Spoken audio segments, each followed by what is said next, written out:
Well, it is exactly 4 minutes to the top of the hour here on Lookuptv. Remember, it is the 27th day of December 2023, on a day that ODPP has, of course, said it has not received an inquiry file from DCI, even as pressure continues to mount to rather own the ODPP and the DCI in regards to the murder of Daniel Muthiani Bernard, aka Sniper, a blogger from Meru County who was kidnapped and brutally murdered. Now, the two state agencies have been urged to, of course, ensure that justice is served to the family of Sniper, even as the Meru residents today, of course, expressed their dissatisfaction with the pace at which the two bodies are dealing with the matter. Now, that particular story, among other stories, in our bulletin tonight. But first of all, let's have a look at what's making headlines.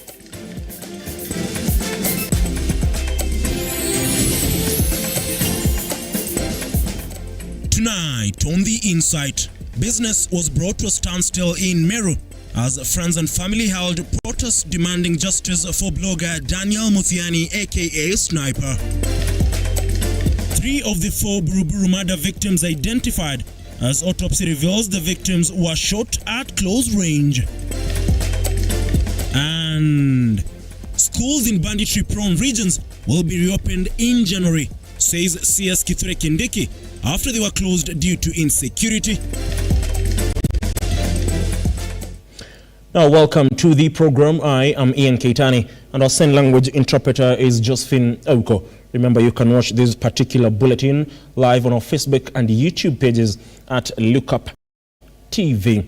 Let's begin the bulletin. And an autopsy has revealed that 3 of the 4 identified murder victims in Buruburu were shot at close range. Brian Mwangi and Julius Mwangi, who were cousins, were killed by 13 and 6 bullets respectively, while Benson Mwangi was shot at 5 times. Speaking shortly after autopsy at the city mortuary, the families are now calling for speedy justice for the murder of their sons.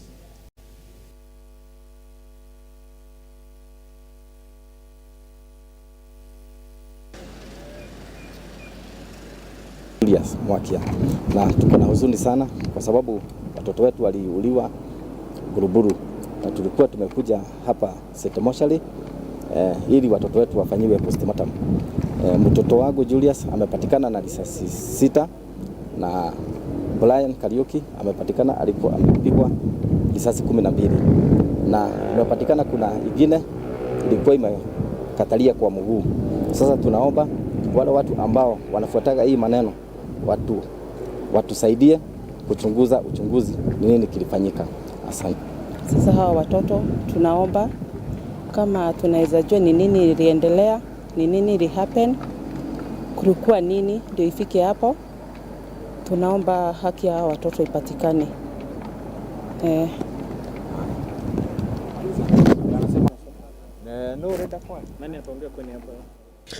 Now, a section of Meru residents on Wednesday took to the streets to protest the murder of blogger Daniel Muthiani, also known as Sniper. The residents are now calling on the authorities to conduct investigations and, of course, arrest the perpetrators. Bitterness is all you can read from these Meru residents. Pictured with a casket containing Daniel Muthiani, they are holding peaceful demonstrations demanding arrest of his killers, online blogger famously known as Sniper. Mwili ulikuwa mbaya kabisa. Hata ile Sniper aliuliwa na alinyongwa. Sniper alinyongwa kwa sababu ya kuongea ukweli. Amekuwa akicriticize politicians wenye hawafanyi kazi vizuri. Sisi hatuna kazi. Tukicreate content kama hizo zetu, kuna wale politicians hutupea kakitu. Hapo ndio tuna a living. So Sniper amekuwa akicreate content zake, anasifu politicians, wengine anawaambia vitu anafanya si mbaya. According to the postmortem, the blogger was tortured to death. They hold placards as they sing on the streets, asking for justice for the lad whose death remains a mystery. In Kubu, Meru town, Makutano, Kenjai residents gathered in disbelief and gave the following conditions to the DCI officials. Justice for Sniper, justice for us all. That's all we need. Hatutaki mambo mingi. Uchunguzi imefanywa, postmortem ilifanywa, DNA imefanywa na imedhihirisha ya kwamba kijana wetu aliuawa. So hatuna mambo mengi, tunaomba DCI, tunaomba CS waharakishe hii maneno, sio kesho. Tunataka leo, by the end of the business today, hawa watu wakuwe wamekamatwa, wamewekwa ndani. Nevertheless, the peaceful rally, organized by groups of human rights activists, social media influencers, and some leaders, comes on the heels of high profile claiming to know who committed the crime. Watu wakuwe wamekamatwa, wamewekwa ndani. Hatutaki kumwaga ndamu hapa Meru. Hatutaki wa Meru wapigane. What we need is justice for the young people. What we need is justice for the family of Sniper. What we need is justice for the people of Meru. We don't need anything else. We don't need even development. What we need is justice. Our people have been murdered. Our people have been intimidated. But now we are saying enough is enough. What we need is justice. Period. They said they won't retire until those who killed the blogger be arrested and charged. Sniper went missing on 2nd December. His body was found at Mutonga River in Tharaka Nithi County, where the family identified the body on 19th this month. Ruga Ival, Lookuptv. We all do hope that the authorities can, of course, unravel what happened to Daniel Muthiani, aka Sniper. Now, moving forward, Interior Cabinet Secretary Professor Kithure Kindiki has called on parents across the North Rift region to take their children back to school once schools reopen in January. According to the Interior Boss, the government has heightened security in the region, with the plans underway to deploy more officers to guard institutions of learning. With schools across the country set for reopening early next month, whether parents and students across the North Rift region in a limbo over the security situation, the government, through the Ministry of Interior, now says all schools will be reopened like the rest across the country, with security officers set to patrol schools in the region against further attacks. Shule zote zitafunguliwa, ikiwemo Cheptulel Boys, ikiwemo Cheptulel Primary, ikiwemo Sapulmoi, ikiwemo shule zile zingine ambazo ziko katika sehemu hii, na kule pia mpakani wa West Pokot na Turkana South kuna shule zimefungwa, vilevile zinarekebishwa. Januari zote zitafunguliwa, na tumefanya mikakati ya kutosha kuhakikisha kwamba wale wakora ambao wamekuwa wamekutatiza safari hii hawana nafasi tena. Tumepata dawa yao, tutakuwa na usalama wa kutosha. Mimi na wao wenzangu tumeongeza na tunaendelea kuongeza vituo vya usalama hapa, ikiwemo askari wetu maalum ambao wamepatiwa mafunzo ya kukabiliana na wakora sugu na magaidi wa hali ya juu, wale ambao wamezoea kuua na kuchukua mali ya umma.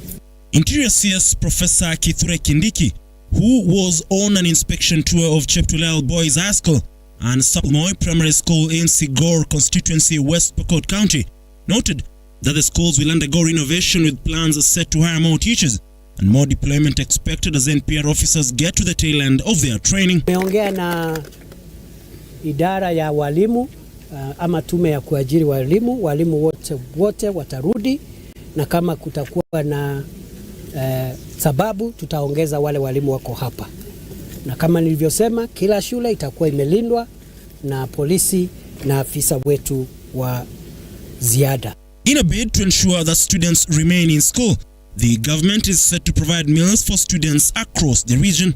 Wakati watoto wanarudi shule, hiyo tarehe tumesema tarehe 8, tarehe 9, serikali ya Kenya itatoa chakula ya kutosha ya kusaidia wanafunzi wapate chakula the whole term, the whole year, mpaka siku ingine huko wakati mtaanza kulima mashamba yenu na kupata riziki yenu. Kwa hivyo kutoka hiyo tarehe 8 serikali itapatia watoto wetu wote primary school na secondary school chakula ili wapate lunch, wapate supper, wawe na nguvu ya kusoma. Ian Keitani, Lookuptv. Well, that story was produced by one Brian Amoy.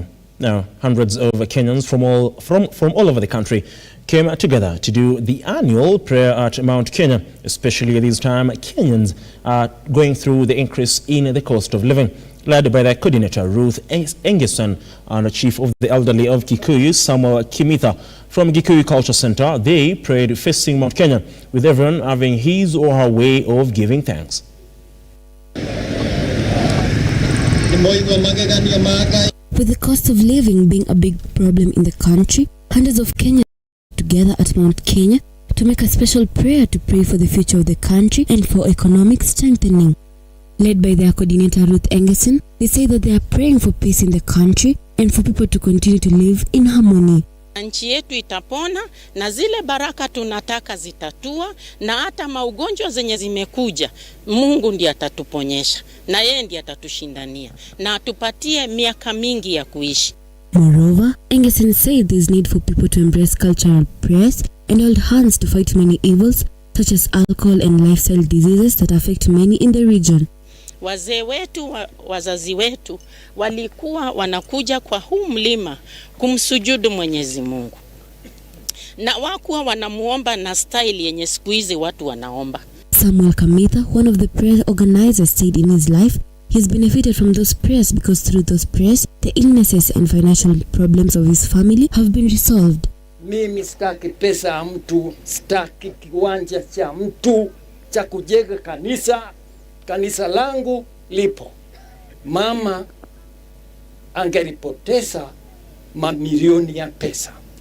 John Kimani, who is among the Kenyans who have turned to those prayers, said those prayers have impacted his life since he started attending the annual pilgrimage. He has also asked the national government to protect the place because it is a holy place. Nimekuja kwa hii mlima na si ati nimekuja kuomba mlima, nimekuja kuomba Mungu. Watu wengine wanafikiri wote tunakuja kuomba mlima. Hakuna kuomba mlima. Na mlima mara mingi ndio inakuwa na baraka. Na watu wote wanakujaga, watu wale wanakujaga kwa hii mlima ndio wanasema vile nasema, vile naongea. Ibikadini, Lookuptv.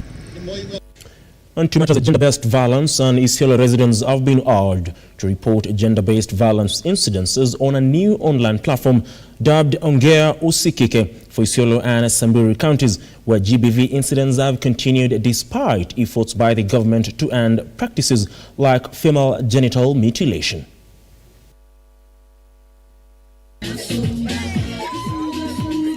Speaking during the launch organized by Nomadic Women for Sustainable Development, Isiolo County Commissioner Geoffrey Omondi has urged the residents to take advantage of the platform to report the incidents before they happen as a form of early warning mechanism that will help authorities to prevent cases from happening. Serikali, mimi nikiwa nasimamia katika Isiolo, hatutakuwa na huruma kwa yule mtu ambaye anataka kurudisha sisi nyuma. Hatutakuwa na huruma kwa yule mtu ambaye anadhulumu. Ama mtoto amedhulumiwa, amepeleka kotini, sasa mzazi huko anaenda kunegotiate. Na mimi najua tukishikana mkono kama sasa tumepatiwa ile Ongea Usikike platform digital. Sasa wewe una post tu huko. Mimi najua kwa kila familia lazima kuna mtu amesoma. Hata kama mama ama mzee hajasoma, yule mtoto ambaye yako hapa atatumia simu ya mama, simu ya mzee ama ya auntie, ya rafiki, atapost ile mambo ambayo inatendeka na itajulikana dunia mzima. Na sisi tukifungua tutaangalia. Ikiwa kwa platform itakuwa mzuri. Mimi kama sijaona SC yangu. The commissioner noted that the government will have no room for alternative justice procedures for the perpetrators, as it has been a trend among the pastoralist groups in the past. He further directed chiefs to help non-state actors with such initiative to coordinate their activities, since they have the same motive of stopping crime as the government. Kuna mahali pa kujificha kwa wale watu ambao wamekaa wakifaidika. Mimi najua kwa ofisi yangu mimi huanga nikisema ma chiefs, hii kazi ni yenu, kwa sababu tunajua our work kama administrators is coordinate activities. Coordination, hiyo ni kazi yetu. Coordinate activities ya NASUD, hiyo ni kazi yako, kuhakikisha kwamba mandate yake, objective yake ametimiza. According to Amina Jamadid, Director Nomadic Women for Sustainable Development, many cases of gender-based violence are going silent among residents, only to be realized after they have happened, which is said will be solved by the use of the platform. And women and all men, kila mtu, sio wakina mama peke yake ama wasichana peke yake wanadhulumiwa. Kila mtu anadhulumiwa, lakini watu wengine wananyamaza, hawataki kuja kujitokeza. So sisi hii ongea usikike tume launch ili ikue hii platform ikue voice for the voiceless. Saina, Lookuptv.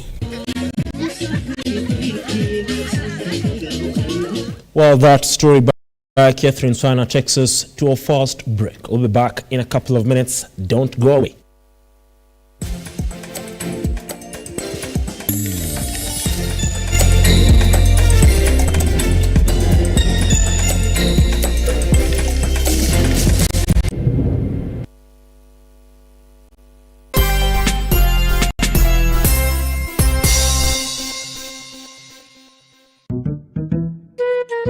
What about mambo fantastic if not scholastic? Chota kuchota na heti ya supermarket imerudi. Ukifanya tu shopping ya shilingi 1,000, wewe unaingia kwa promotion ya chota kuchota na heti ya supermarket. Watu wanaendelea kushinda ndani ya heti ya supermarket.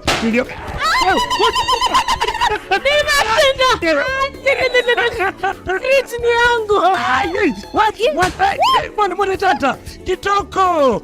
Wewe na umeshinda nini? Karibu ndani ya heti ya supermarket uweze kuchota kwa wingi kabisa. Watu huko wanasema nini? Nakwambia kwamba chota kuchota. Unangoja nini? Magari 7 za kushindaniwa, TV, fridge, microwave, shopping vouchers, school fees vouchers, instant prizes na zawadi zingine kemkem. Chota kuchota imethiminiwa na Hetias, Oven Fresh Bakery, Gigabyte, Mount Kenya Milk, Clover's Food Products, Velvex, Magic Drink, Pwani Oil, Arenco, Fruit Juice, Masterchef, Toilex, Coolsip, Mika, Wash Ultra, Philos, Prestol, Nivea, My Choice, Ushindi, Fresh Fry, Arimis Jelly, Cabernet Water, Dettol, Ketepa, Meta, Glucose, Coca-Cola, Rosy Tissue, Big Giant, Elbins, Unilever, Fresh, Unga wa Dola, Blue Band na Pasta Star. Shindano la chota kuchota linaanza tarehe 1 Disemba hadi tarehe 10 Februari mwaka 2024. Hetia Supermarket, a world of choice.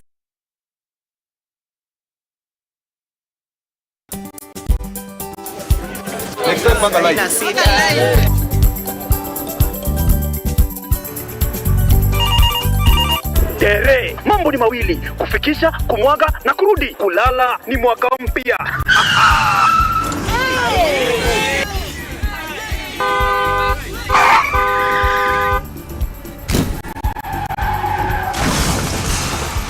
Bua muka we mse.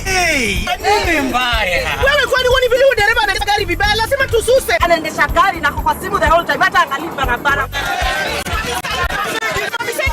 Tusimame. Wewe dereva wewe. Mwaka iliyopita peke yake watu zaidi ya 3,000 walipoteza maisha yao barabarani kwa sababu ya tabia kama hizo. Hautatuangamiza tukiona. Naomba msamaha, nitampeleka vizuri. Si wameomba msamaha. Sasa tuende tusafiri kwa mwendo wa aste. Dere Smart hufikisha abiria salama. Ujumbe huu umeletwa kwako na NTSA kwa ushirikiano na European Union.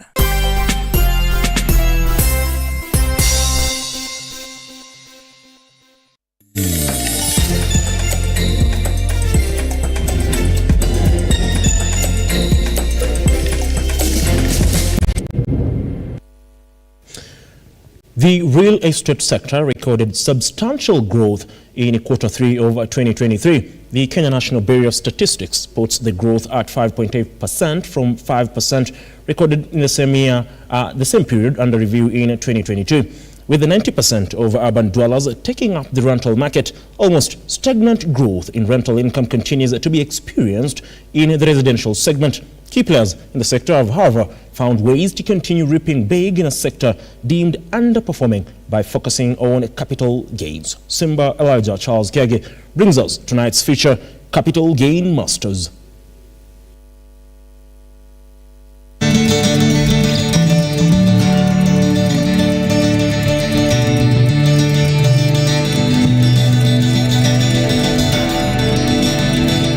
Only 20% of Kenyans who live in cities own their homes.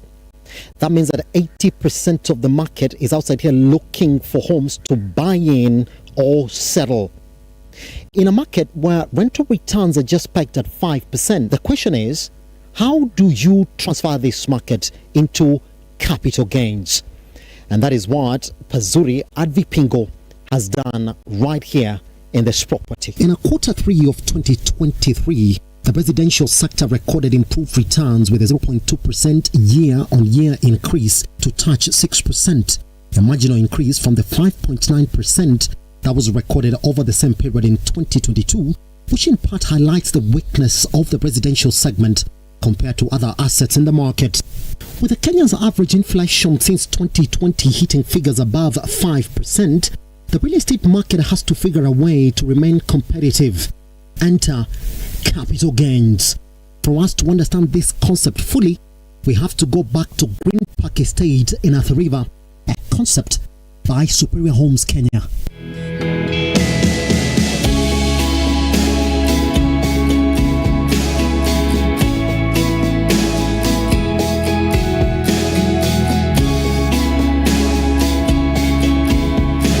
Our core goal here is real estate development, but in a master planned gated community settlement.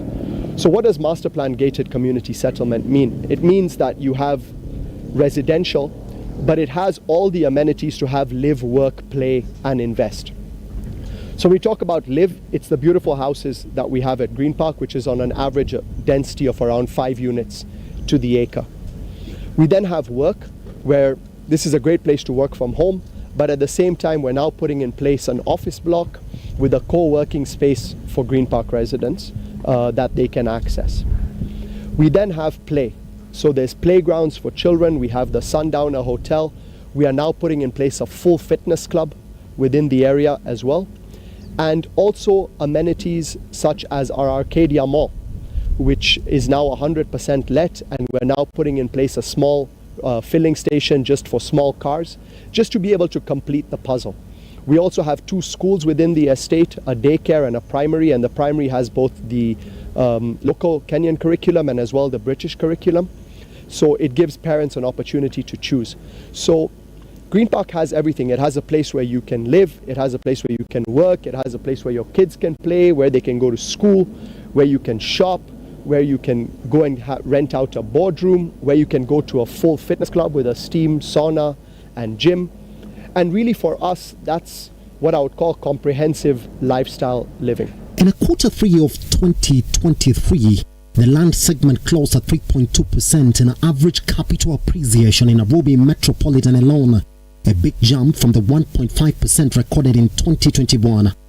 With the Green Park Estate master plan in Athi River, the Nairobi Expressway could not come at a better time as the road network has seen prices of properties along the route skyrocket.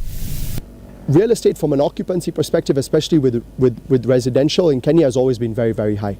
It's always primarily been, especially closer to Nairobi, a renter's market. But with lifestyle development such as ours, where you can live a little bit out of the city for the same price point as, say, living in an apartment in the city, you can get a really nice house. People then buy. So it's young families who are buying, young professionals who are in formal employment. And interestingly for us, it's almost 50% between installment payments and mortgages, which is good because it's also encouraging a vibrant mortgage market for our buyers within Green Park, because if banks are supporting you, then banks are supporting clients, and it shows that they have faith in the product. With the Kenya Kwanza government stressing on the affordable housing agenda that targets lower income families in the country, the space for capital gains has opened up for the middle to high income Kenyans who are not a priority in their agenda. Kila mwaka vile nilisema tutakuwa tunajenga nyumba 200,000 kila mwaka. This is where Pazuri Advipingo knocks.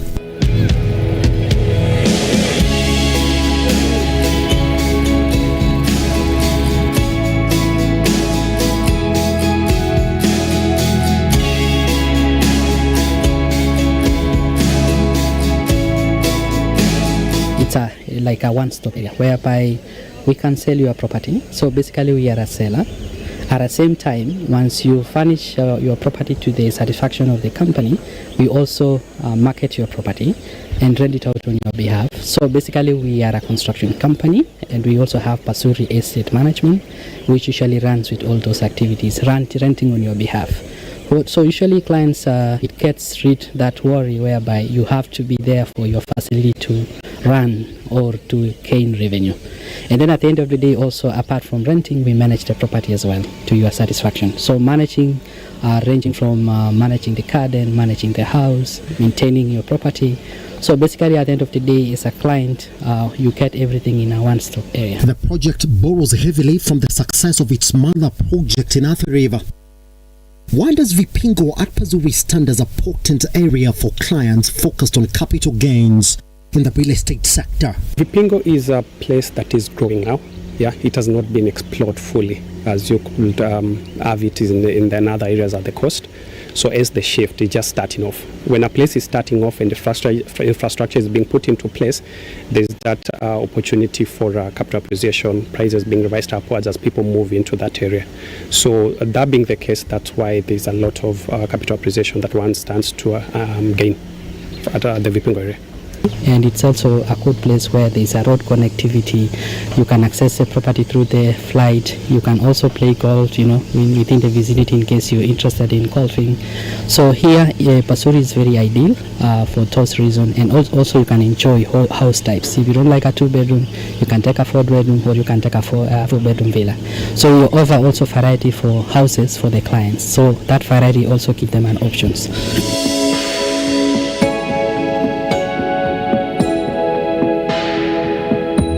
Rental income in the country for furnished apartments is pegged at 16% for unfurnished apartments and 20% for furnished apartments. With these attractive percentages that rival hotel margins, opens up another revenue stream other than rental income for the purchased homes.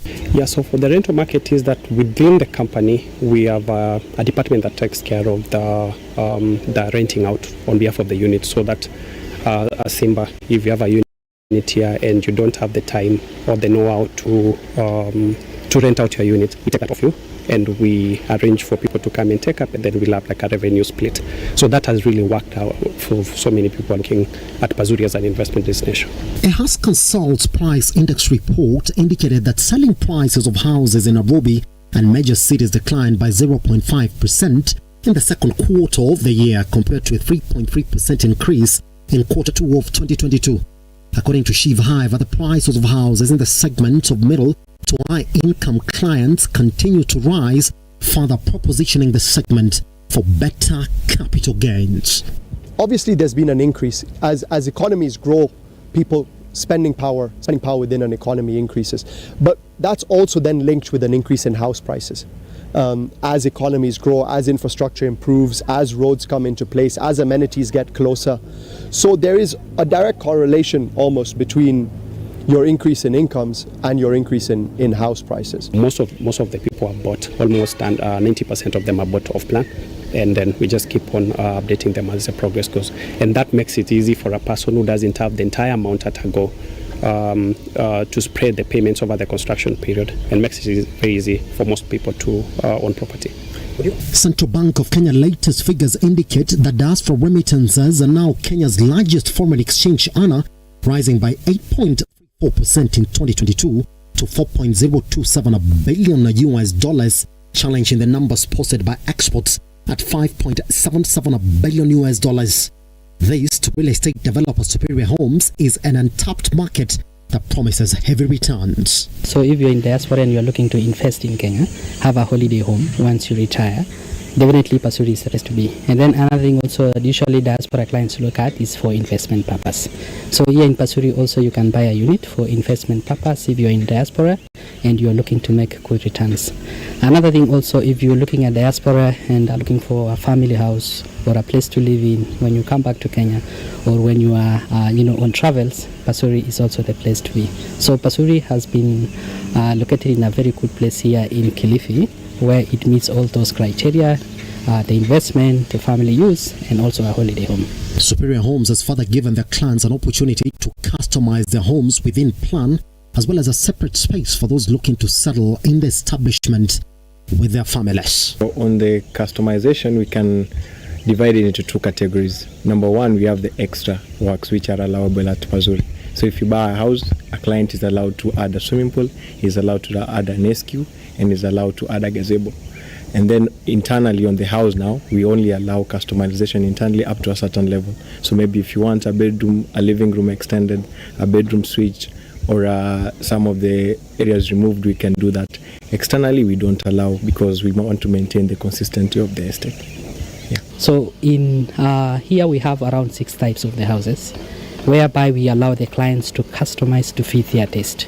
We usually say, when you're buying a house, you should buy something that fits all your criteria in terms of correspondence. Now, most of the people are buying at their family people, because depending on the family, then how big your family is, you can go for a 4-bedroom.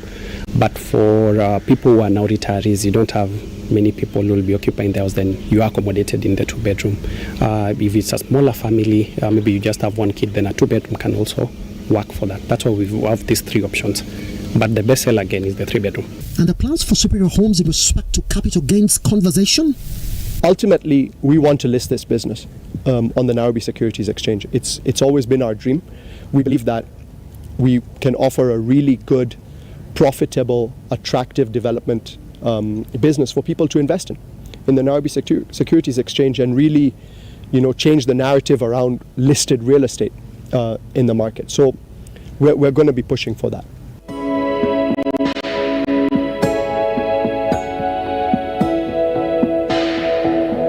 The mortgage market is still expected to be at 5% in the long term. With the ballooning middle class that is always looking for a place to sell, the real estate sector's question is going to be one: how to turn 90% of the market from renters into property owners. In Pazuri at Vipingo, they have already realized exactly how to onboard majority of them. One, those seeking revenue from these real estate investments, and those who are seeking to be property owners. For Look at Business, Simba, Elijah Charles Kiag.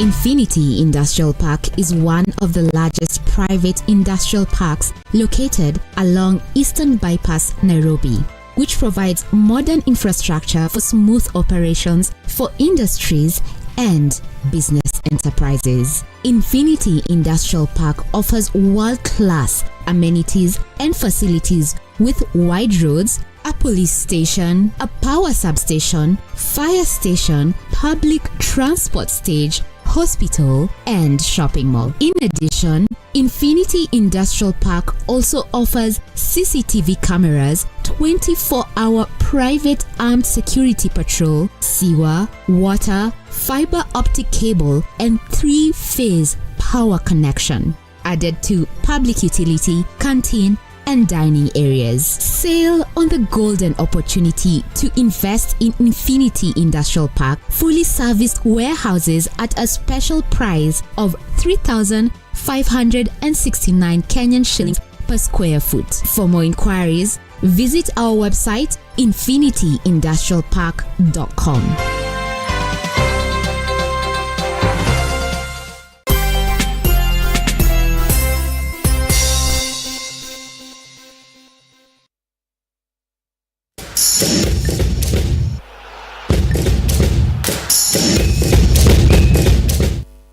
Well, let's talk matters of sports now. And Mathare United is one of the oldest clubs in Kenya, formed in 1994 under Bob Munro at the Mathare slums. In 2008, they were crowned the FKF champions under Francis Kimanzi was their head coach that season. In the 2022-23 season, they missed the National Super League due to poor performance, but now the club is working hard to bounce back in the FKF Premier League. Robert Chacha gives us more.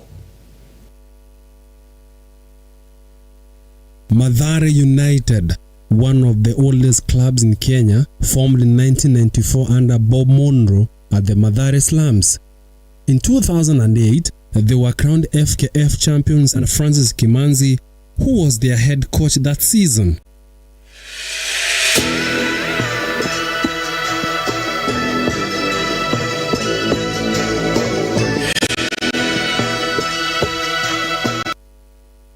The Slum Boys are known for producing players who have featured for the national team Harambee Stars and also acting as feeder for the many FKF clubs.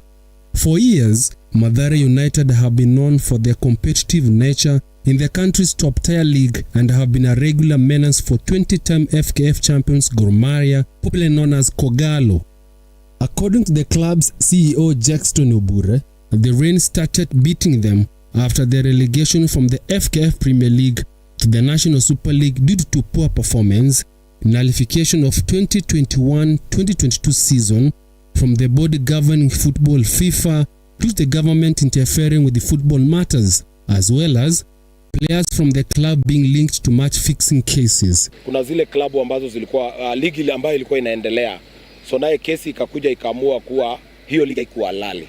So sisi tulianza ligi kama wengine wenzetu walicheza mechi kama 7.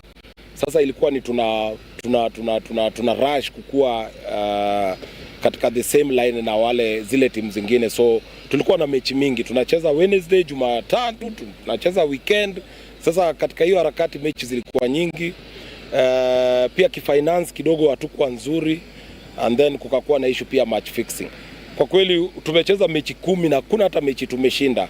So kulikuwa na suspect vijana ambao tulikuwa tunaona ni kama wana fix hizi games, na baadaye after mechi ya 10 tukapata barua kutoka shirikisho kuwa kuna vijana wawili hapa ambao wanahusika, ni kama wanahusika katika hii match fixing. Wakati tulipata hiyo barua pia sisi tukawa suspend, lakini tukikaa chini na makocha wale tulikuwa nao, tukirudi nyuma tunaangalia kweli kuna zile mechi ambazo na mabao zile tumefungwa si za kawaida. So pia sisi tuliwa suspend na baadaye tukaanza kuperform vizuri. Kukakuwa na shida ya finances venye nilikuwa nasema, mambo yakawa mengi, bas naye tukarelegetiwa. However, according to Bure's sentiments, relegation has helped them to go back to their roots for rebuilding purposes.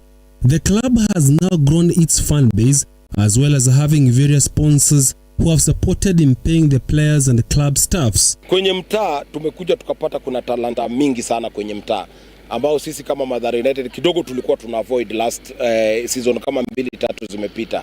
That's why ulikuwa unapata tunatoka tumekuwa hata na players ambao ni foreigners. Na katika policy yetu mwenyekiti wetu Bob Mundro akiform hii team alikuwa anasema hii team inafaa kuwa ya only local players ambao ni wa Kenya. We were the only club ambayo tunaweza sign foreign players. So hii system imetusaidia kwa sababu tumekuwa na wale makochas ambao wamekuwa trained na Maisa, tumekuwa na wale wachezaji ambao wamekuwa wakicheza ligi za Maisa, kuna wale ambao wameenda Norway Cup na Maisa.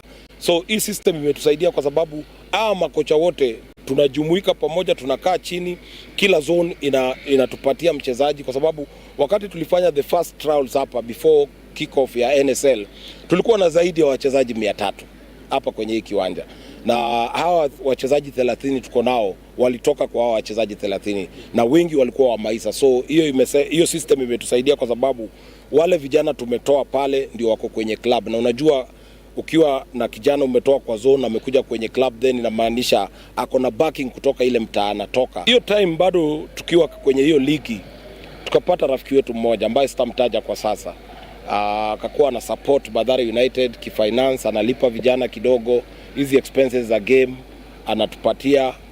Ni jamaa ambaye anajulikana katika hii Kenya yetu, yuko kwa serikali, amekuwa kusupport club, na wakati tulirelegetiwa akakuja akasema bado atakuwa na sisi. So we go back to our roots to form team mpya, and then ye na marafiki zake, si yeye peke yake, watapeana support ya Mathare United pia imekuwa juu, kwa sababu ukiangalia zile mechi ambazo tumecheza fan base yetu ilikuwa increase. Tukiwa Premier League tulikuwa tunaweza cheza mechi moja na tuko na less than 50 fans kwa kiwanja. Wajua mafans pia they want to associate with good things, they want to associate with their own. So unapata tukiwa na mchezaji ametoka Mathare North, kuna mmoja ametoka Huruma, mwingine Kayole, mwingine Maili Saba, Pumwani, hivyo unapata wale mafans kutoka kwenye hizo kijiji wanakuja kuwatazama. So far tumeona pia tume increase fan base yetu. Katika kila mechi yetu huwezi kosa zaidi ya mafans 300. The club head coach Leonard Odipo and his assistants are working tirelessly to bring back Mathare in the National League. Ni utangamano na kujua kwamba sisi wote ni familia moja, na lengo letu kubwa ni kurudisha hadhi ya Mathare vile ambavyo ilivyokuwa hapo mbeleni. Kila mtu anavuta kwa hiyo upande na hakuna kingine kipya tunafanya, ni hiyo tu motisha, na kila mtu katika roho yake anajua anafaa kuonyesha hali ya juu ya mchezo. Kitu ya kwanza ni smile. Unaona vile wachezaji wana senior team na junior team wana train, kuna hiyo smile, wakipiga bao wanakimbia huku na huku. Si kiboko tumewashikia, lazima wafanye, but wafuata instruction ndogo ndogo. Football ni kuwa simple tu na kuicheza, so tumewapatia freedom pia ya kuicheza. Watu kuna motivation sahi. Watu wame link up na technical bench, na kuna hiyo bonding, kuna happiness kwa team, na watu wana train hard ku make sure team imepanda. Despite having several challenges in the National Premier League, Mathare United now shift focus to bounce back in the league with an aim of playing for the fans. As they train here for their last before their break in Christmas, their next season is to bounce back in a boom way. Robert Chacha, Look Up Sports from the Pangani Playgrounds, Nairobi County.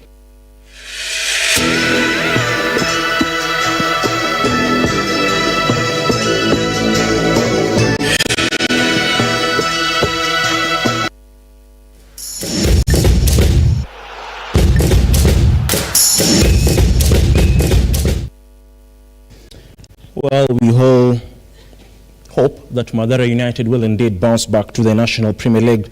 Just to wrap things up, remember today there are a few Premier League matches, English Premier League matches set to be played.